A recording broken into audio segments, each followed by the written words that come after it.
In this video, we will talking about bar charts, pie charts, histograms, stem plots, and time plots. We can use these tools as a way of displaying data. We often use a bar chart and pie chart to display categorical data, and we often use stem plots, time plots, and histogram for displaying quantitative data. Pie chart show the relative size of each value in a relation to the whole.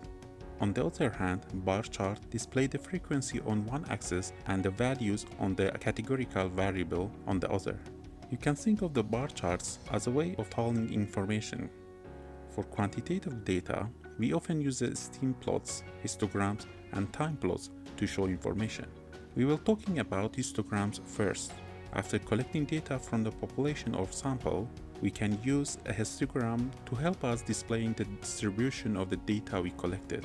The frequency or count is displaying on one axis, and each count tells us how many data values fall within a predetermined interval on the other axis. This axis corresponds to the variable we have just measured. To read the histogram, you first pick one of the intervals and determine its height. So for the interval between 100 and 110, we see that the bar has a height of 8. This means that from the data we collected, 8 people weighed between 100 and 110 pounds. For the next interval, we see that the bar has a height of 16.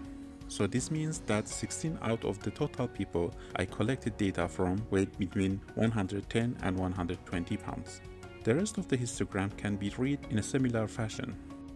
A histogram is a form of the frequency distribution. Frequency distributions can be written in the table format, and they tell us how many data values fall within a certain interval. These intervals can be a little confusing. For example, if I record an individual's weight to be exactly 120 pounds, do I include them in this interval or this interval? By convention, we see that each interval does not include the right endpoint. So 120 is not included in this interval, and 130 is not included in the other interval. So in fact, 120 belongs to the second interval.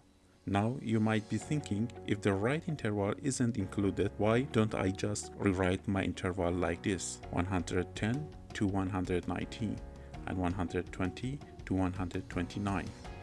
Now the problem with this is that we don't have a continuity. For example, if you weighted 119.7 pounds, there would be no interval that contains this value. Now a frequency distribution can be converted into something called a relative frequency distribution.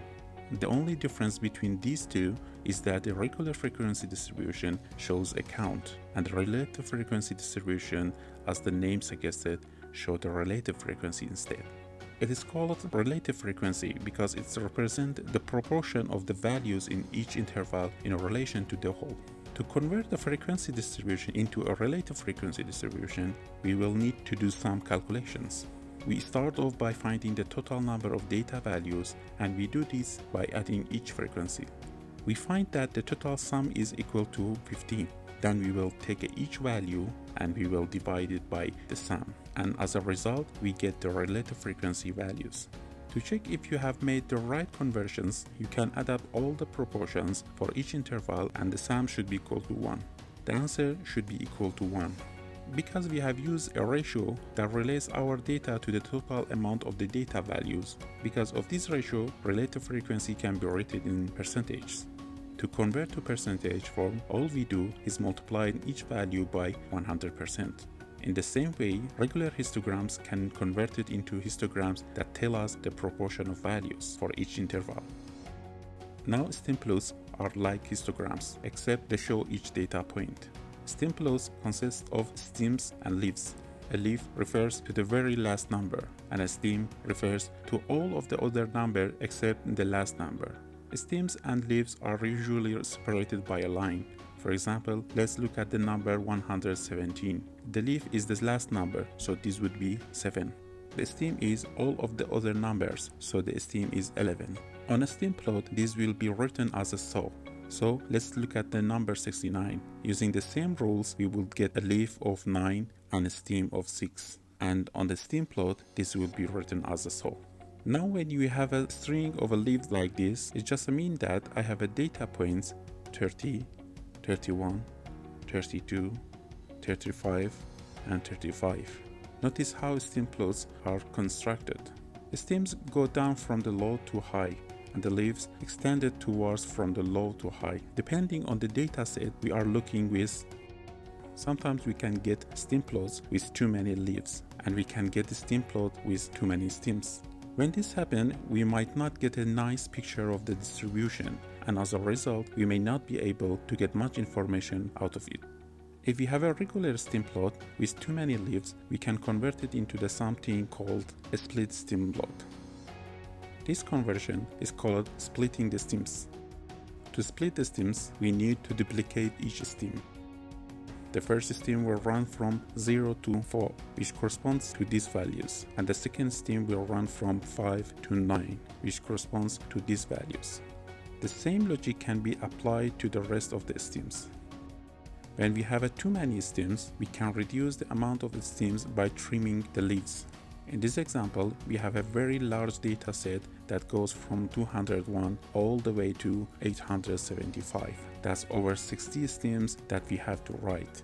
To trim the leaves, all we do is remove the very last digit. So notice for the number 201, the leaf is 1 and the stem is 20. After removing the very last digit, we get 20. So now the leaf becomes 0 and the stem is now 2. We would do the same process for each data value. By trimming the leaves, we get a better looking stem plot. Notice how we have reduced the amount of the stems by doing this, and we have saved ourselves the trouble of having to write down over 60 stems. This is why trimming can be useful. But be careful when you read the stem plot after it is being trimmed. For example, for the top row, instead of reading it as a 20, 20, 21, 22, 23, and so on, we read it as 200, 200, 210, 220, 230, and so on. This is because the original data was in the 100 place. Now the last type of the stem plot we will be looking at is called back-to-back stem plot.